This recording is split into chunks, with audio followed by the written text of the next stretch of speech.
Kabar baik semua, selamat datang di Aniko.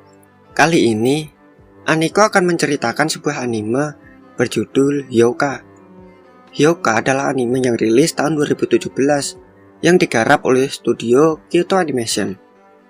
Anime yang bergenre misteri, school, dan slice of life ini mendapat skor 8,14. Menceritakan kisah 4 anak SMA yang bergabung dengan klub sastra klasik dan mendapat banyak misteri yang mengharuskan mereka memecahkan misteri tersebut.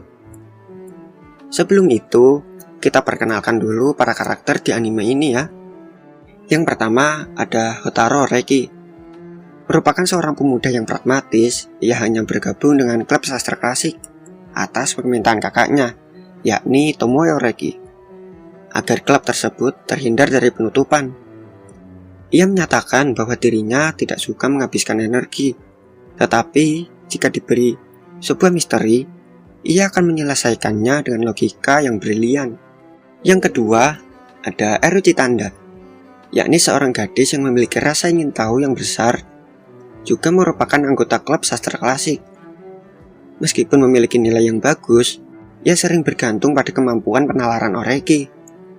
Ia merupakan gadis yang penuh semangat, yang berpengalaman dalam tradisi dan etika di kota tempat ia tinggal, karena memiliki garis keturunan keluarga petani yang kaya raya.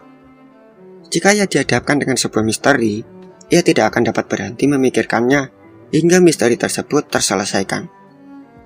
Ia memiliki kekaguman terhadap Oreki, sering memujinya karena bakatnya dalam menyelesaikan misteri-misteri. Yang ketiga ada Satoshi Fukube, teman sekelas Hotaro yang juga bergabung dengan klub sastra klasik. Ia bangga dengan kemampuan mengingatnya yang impresif, menyebut dirinya sebagai database.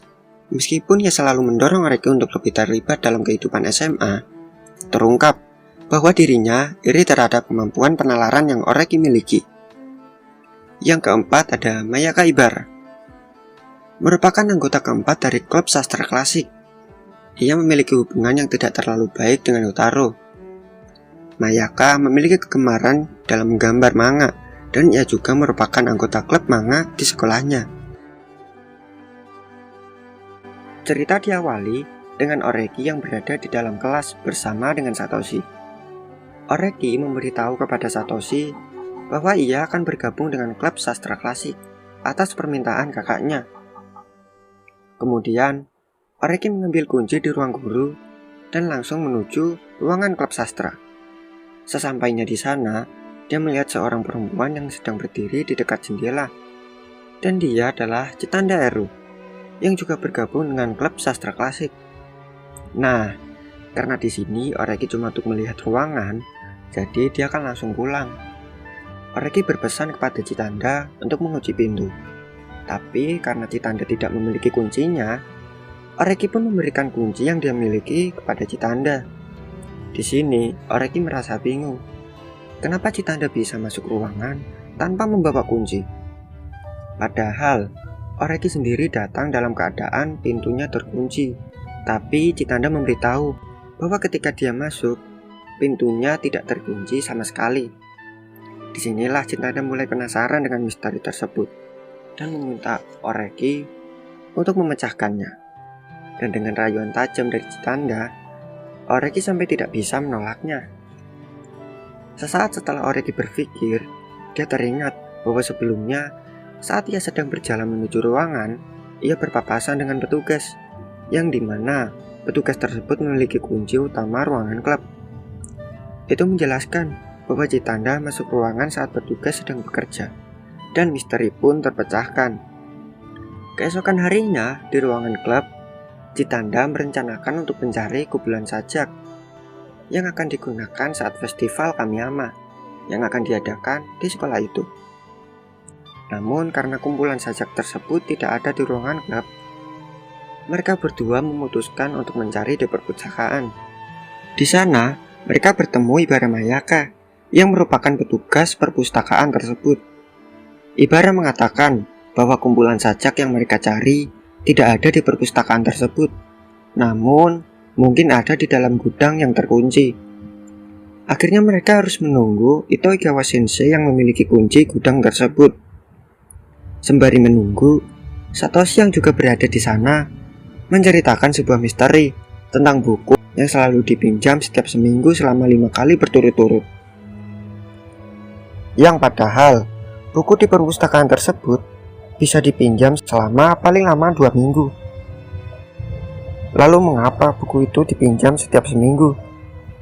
Misteri tersebut lantas membuat Chitanda merasa penasaran, yang lalu membuat dia mendesak Oreki. Oreki yang merasa menolak permintaan Chitanda adalah hal yang sia-sia, hanya bisa menurutinya. Setelah sesaat berpikir dan berkat penciuman Chitanda yang tajam, yang dimana Chitanda mencium aroma thinner di buku tersebut, padahal yang lain tidak dapat menciumnya. Sebuah pemikiran terlintas di otak Oreki. Mereka menuju ke ruang kesenian. Nah, sesampainya di ruang kesenian, mereka mengetahui bahwa buku tersebut dipinjam bukan untuk dibaca, melainkan untuk tugas melukis oleh kelas-kelas berbeda setiap minggunya. Ibara yang menyadari kejeniusan Oreki merasa terkagum-kagum, karena dia sendiri tidak pernah memecahkan misteri tersebut.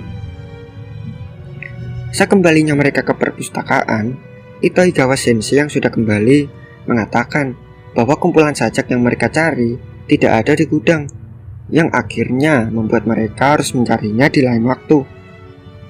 Keesokan hari di minggu pagi, Oreki yang baru bangun dari tidurnya mendapat telepon dari Chitanda yang mengajaknya bertemu di sebuah kafe. Tujuan Chitanda mengajak Oreki bertemu adalah meminta bantuan kepadanya. Jadi, beberapa tahun lalu, saat Chitanda masih kecil, dia pernah bertanya sesuatu tentang klub sastra kepada pamannya.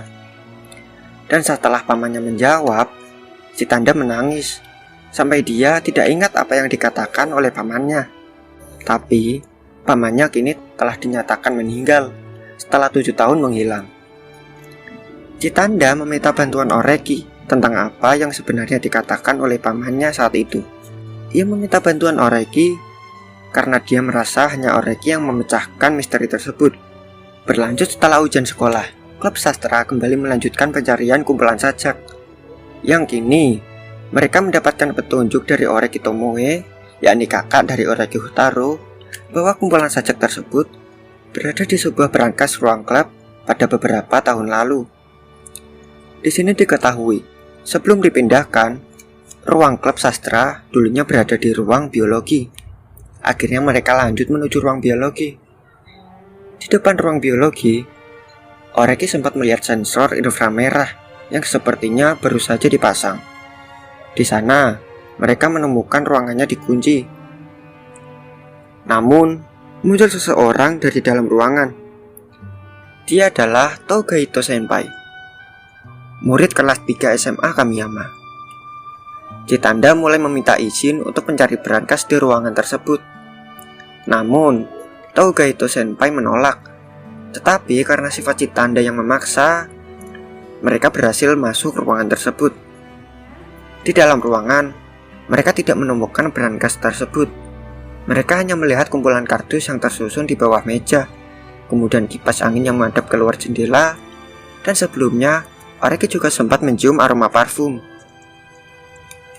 Kemudian, Oreki yang merasa curiga berinisiatif untuk sedikit mengancam Togaito Senpai dengan memaksa memeriksa ruangan tersebut dengan bantuan petugas sekolah.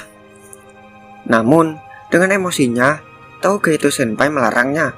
Kemudian, Oreki pergi kembali ke ruangan klub sastra sambil berpesan jika kumpulan sajak tersebut ditemukan agar segera dibawa ke ruangan klub sastra.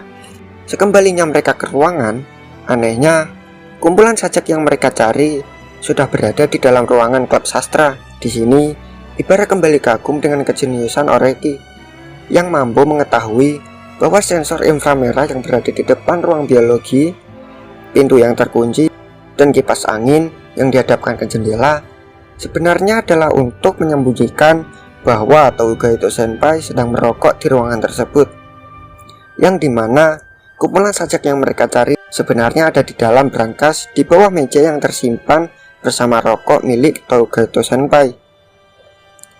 Chitanda yang sedikit melamun menyadari bahwa salah satu buku sajak yang berjudul Hyoka jilid kedua adalah buku yang ditunjukkan pamannya kepada Citanda.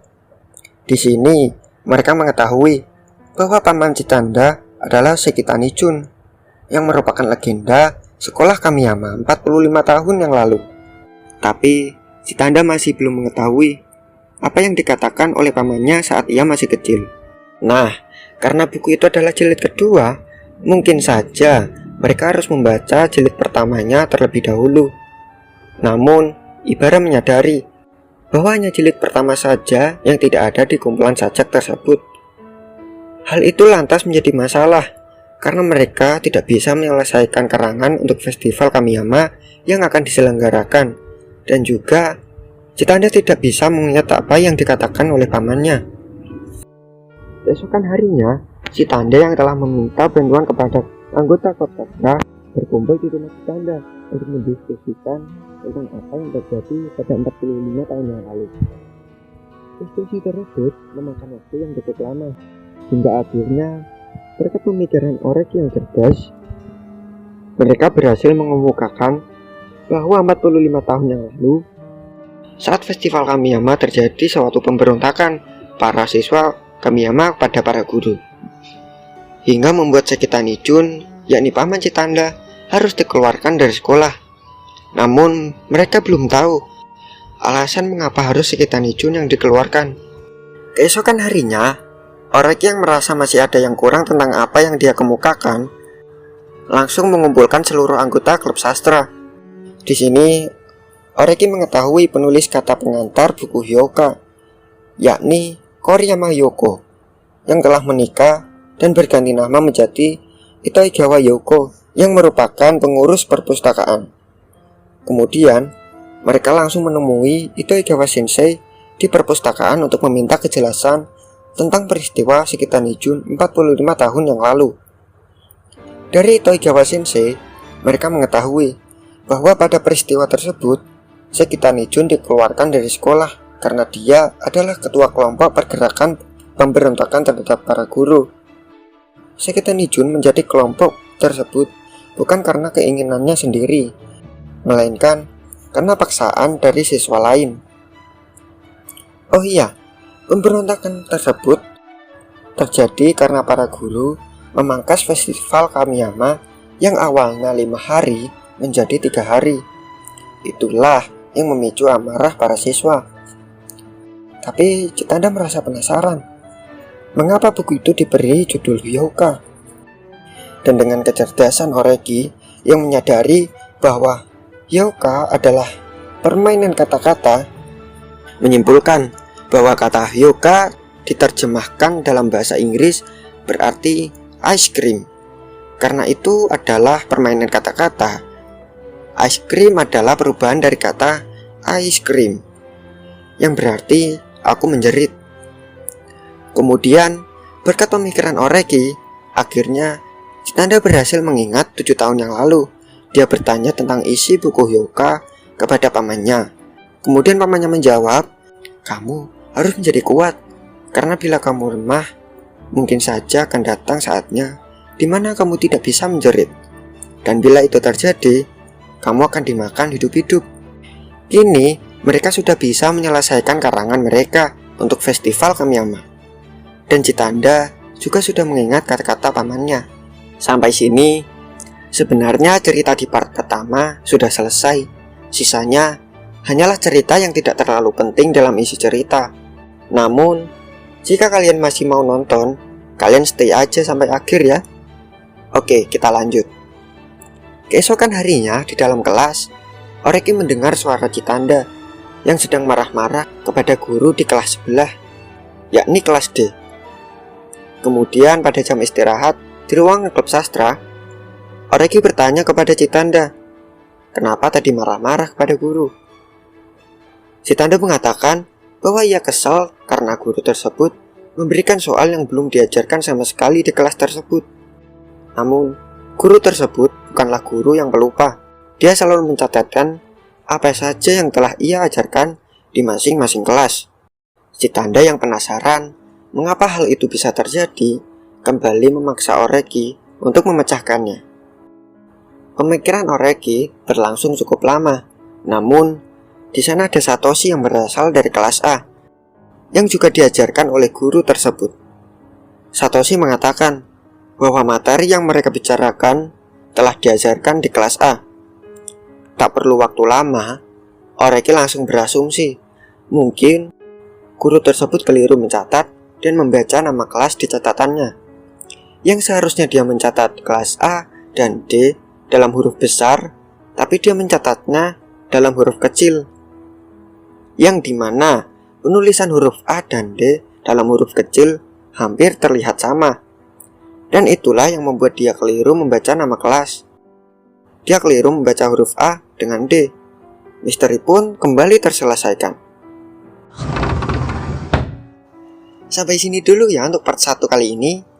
Untuk part berikutnya, kalian bisa subscribe channel ini dan hidupkan notifikasinya, agar kalau saya update part berikutnya, kalian bisa langsung nonton. Saya pamit undur diri dulu ya teman-teman. Bye.